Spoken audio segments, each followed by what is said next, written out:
You guys being patient with me as I made a cross-country move from Philadelphia to Florida. Now that I'm settled in, been about a week and a half since I've really posted anything. I am excited to talk about the national championship game as we have Ohio State taking on Notre Dame, a Midwest matchup that really, in many ways, the story kind of writes itself in the sense of we know what's going to come from Ohio State and we know how Notre Dame is going to play. We kind of know how they're going to attack each other. I mean, if you go back to their past couple previous matchups, I mean, I think of the 2015 Fiesta Bowl, and then a little bit most recently, I think of their matchup from September 2023 when Ohio State just narrowly beat Notre Dame 17-14. And right now, the line on the game is 8.5 points. And all things considered, 8.5 points, that's a pretty significant margin. And for good reason, you have that number too. You can think about it in the sense of I've said this on the show multiple times. Ohio State is the most talented team in the country. They've played like the best team in the country, and they've taken care of business, all things considered, throughout the season. And Notre Dame, let's give them some credit on this show too. Out of all the coaches who I think can give Ohio State some trouble, it can be Notre Dame for a number of reasons. Marcus Freeman is an excellent coach, and he's shown that throughout this whole playoff journey. Al Golden, one of the best defensive coordinators in the entire country, and if he wanted a head coaching job tomorrow, I guarantee you that he can get one. But even when they play in 2023, Notre Dame showed different ways that they can stop this Ohio State team. Now, granted, you have Chip Kelly and Jim Knowles on your staff, and two remarkable coordinators there as well. So, first and foremost, I'm intrigued by that matchup. Who's going to outcoach who? Because all things considered, Ohio State needs this game. Notre Dame doesn't necessarily need this game. And what I mean by that is Marcus Freeman has already overexceeded expectations. And I've said on the show too, even last month, that Notre Dame can realistically make a run too. And I know a lot of people have been criticizing them because of the teams that they've played, or they've criticized them for not joining the ACC, or they've criticized them for, having their own deal with NBC. But the reality is in many ways, they've sort of earned that, one sort of by proxy because it's just the traditional aspect of it too, but also it's just the tradition of the school. And say what you will about Notre Dame football, and was definitely a little bit late on the bandwagon in terms of supporting them altogether, but I think all things considered, they deserve a lot of credit for what they've accomplished. And considering even you go back and watch that Penn State game, for them to be able to overcome some of the mistakes that they made, particularly with Riley Leonard, and be able to shut down Penn State's wide receivers like they did, they definitely deserve a lot of credit for that. So with that said, here are a couple different thoughts that I think are perhaps being overlooked compared to some other people who have kind of previewed this game. And I guess for starters, we should be talking about Notre Dame, particularly since they are the underdogs in this matchup. Now, for the most part, too, you can talk. I think injuries would be the first place to naturally start. They're going to be without Ben Morrison, they're one of their top cornerbacks, and Riley Mills again. Apparently, they're both going to be out of this game. We are pretty much certain that Jeremiah Love is not going to be 100%. At least he's going to have to play with some sort of knee braces, would be my understanding. So you have to wonder what the limitation of him is going to be. And first and foremost, you have to wonder how Notre Dame plans on attacking Ohio State, given that they have one of the best defenses in the entire country statistically, the best rushing, the best pass defense in the entire country, and third in rushing defense in the country. So it's kind of difficult where to really pinpoint your head on that, because I don't think this is as simple as, okay, Ohio State just needs to make Notre Dame throw the ball and that's it, and then that determines the game. I think there's a couple different aspects that you want to take this from. I think first and foremost, Ohio State knows that they're going to have to make them do that. And I'm not saying that that's not going to happen. I just think from a Notre Dame perspective, I think there's a couple more complexities there. I'd say number one, Riley Leonard and also Will Howard, this goes for both of them. Neither one of them necessarily need to take over the game. They just can't turn over the ball. And I mean this for more with Riley Leonard in terms of him being a runner. Because if you ask me, that's the real X factor of this entire game is how Riley Leonard shows up as a runner. And I think we can all agree that he's not an elite passer necessarily. He hasn't shown that this year. And quite frankly, that's not Notre Dame's identity. And out of all the games of the year to go away from your identity, this should not be the game to do that. I mean, I do think in one certain aspect they will differentiate themselves from their identity a little bit, but in general, they should be double downing on the run. If you ask me, that's what they've done all year. They've done enough just to be able to win games. And Riley Leonard, quite frankly, is a talented enough runner to be able to do that. So if you're Notre Dame, the first thing I'm saying to myself is Jim Knowles is going to have a spy on Riley Leonard the entire game. That 100% you need to expect that. So with that said, you kind of ask yourself, how can Notre Dame exploit that? First and foremost, aside from I know Notre Dame's one of their favorite plays is running a fake jet sweep and then Riley Leonard being able to run the option right down the middle. But outside of that, I would be really intrigued to see how much Mike Dunbrick can get the play action going. If they can get the play action going and they can get Ohio State to maybe be a little bit more aggressive in general in terms of bringing some guys into the box, and if Notre Dame can just get that pass protection at least looking solid, I think there's going to be a couple moments where I think they're going to turn some heads a little bit, particularly at the beginning of the game. Because to me, Notre Dame has to be firing on all cylinders for them to really have a legitimate shot at this game. Because from what we've seen from Ohio State, they were explosive versus Tennessee.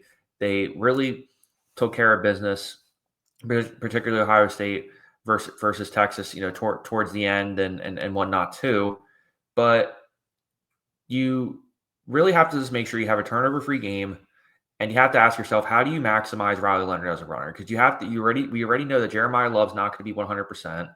We know that Notre Dame's wide receivers really are mediocre at best, and Mitchell Evans essentially has to have really the biggest game of his career. He's going to be Riley Leonard's safety net. He's going to be the guy that I think could create one of the biggest matchup problems for Ohio State. And I've said this over and over again. They're one of the most talented teams in the country, one of the best defenses in the country.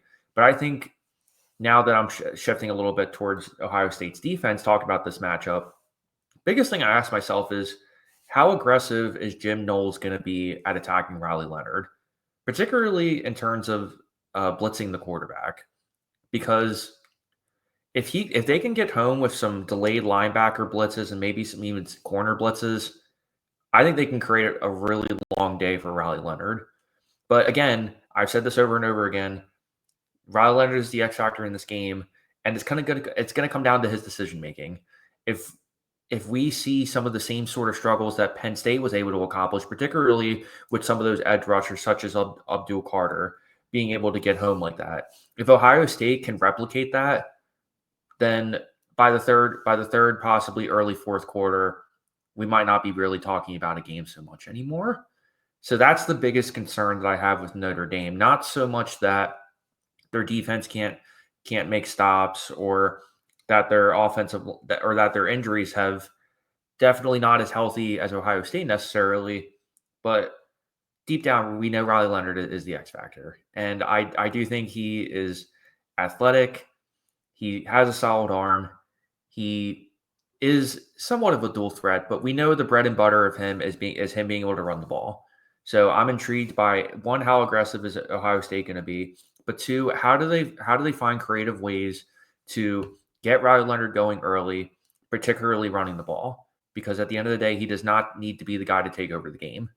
And now that we're flip-flopping a little bit, talking about Ohio State's offense, one thing that I think absolutely needs to happen for Ohio State, they got to get Jeremiah Smith going. And you can see the stat line down there that Ohio State has at least 10 guys, according to Matt Miller, that will be in the draft this year.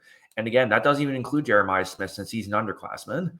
So in that regard, you have to ask yourself how they're going to get him going, because they got to get some big explosive plays going. I expect them to be pretty aggressive. And Will Howard has pretty much been perfect throughout this playoff journey. You can talk about the opening drive of the Cotton Bowl versus Texas and whatnot, but hey, considering how much criticism he sort of got at the beginning of the season, particularly people kind of saying, well, people even arguing, saying, hey, Will Howard's not even really much of an upgrade compared to Kyle McCord. And then watching him now just throwing dime after dime after dime and finding those wide open receivers, he deserves a lot of credit for that. So big shout out to him right there. But if you're Ohio State, there's a couple of different things that you need to do or to expect. I'd say first and foremost, I mentioned Jeremiah Smith, but the other thing I want to mention too, then this kind of goes towards Notre Dame's identity thing that I mentioned a couple seconds ago. I anticipate Notre Dame playing a lot more zone than before. And I know that's different than their general identity. I said this in my last video that Notre Dame typically plays man about 50% of the time. And the reason why I think they're going to play zone is because that's exactly what Texas did in order to stop Jeremiah Smith and pretty much make him not much of a weapon this week. And out of all and I think Al Golden and Marcus Freeman will pick up on that. And if you ask me, that's one of the biggest questions of the game. I anticipate seeing a lot more zone from this Notre Dame team, particularly maybe even just dropping back a little bit and having maybe a lot of 3 or 4 guy blitzes and just stepping back and seeing if Will Howard is going to try to thread the needle a little bit too much in some of these moments. Because I can definitely see a possible scenario like that where if Notre Dame can get a turnover or two going early, it could be a little bit interesting because we know who the Irish are, right? They're gritty, they're hard nosed, they want to run the football. They're going to play you tight on the outside, and they're going to want to set up the play action to Mitchell Evans and being able to control the time of possession. And that's all great and everything. But at the same time, Ohio State, in order to counter that, is number one, Henderson and Junkins. They're going to have to play a bigger part in this game than we've really have ever seen. And granted, they everybody did their thing versus Tennessee and everything, right? But to me, this will also really bring home how big of an impact Chip Kelly as a play caller has been to this team, especially just given how late everything happened. Because in February, we were talking about how Bill O'Brien was going to be the play caller and how that was going to impact everything. And then all of a sudden, Chip Kelly leaves UCLA to come to Ohio State, and then Bill O'Brien leaves for Boston College, and then it all kind of shuffled from there. But at the same time, you can't underestimate this Notre Dame staff to be able to put something together too, because at the end of the day, you have two teams statistically who rank in the top 5 or really top 10 nationally, both scoring offensive and defensively. So statistically speaking, they're both there right there with each other. But the difference maker in these games for Notre Dame, it's going to be Riley Leonard. He's going to be the X factor. And then for Ohio State, it's the real question for Ohio State is going to be, can this retooled offensive line be as consistent as they have been in the entire playoff? Because obviously going into it, that was going to be their biggest question mark.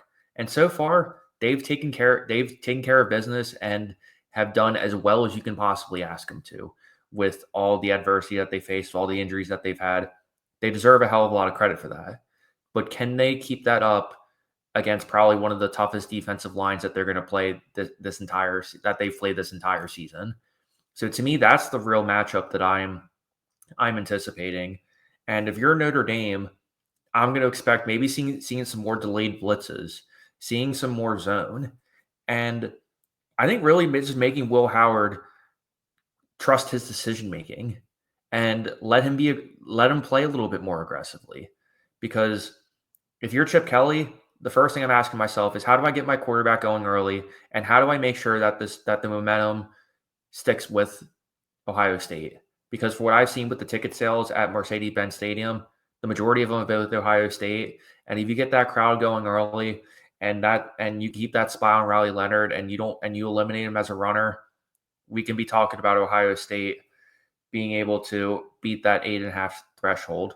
But if you ask me, my prediction for this game, I do have Ohio State winning this game.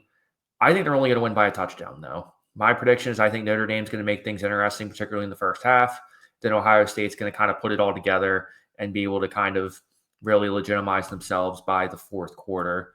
So I'd say about, if you want to give a score, I'm going to say 28-20 is going to be my final prediction. Ohio State over Notre Dame in a very close contested game that will ultimately come down to a turnover late in the fourth quarter.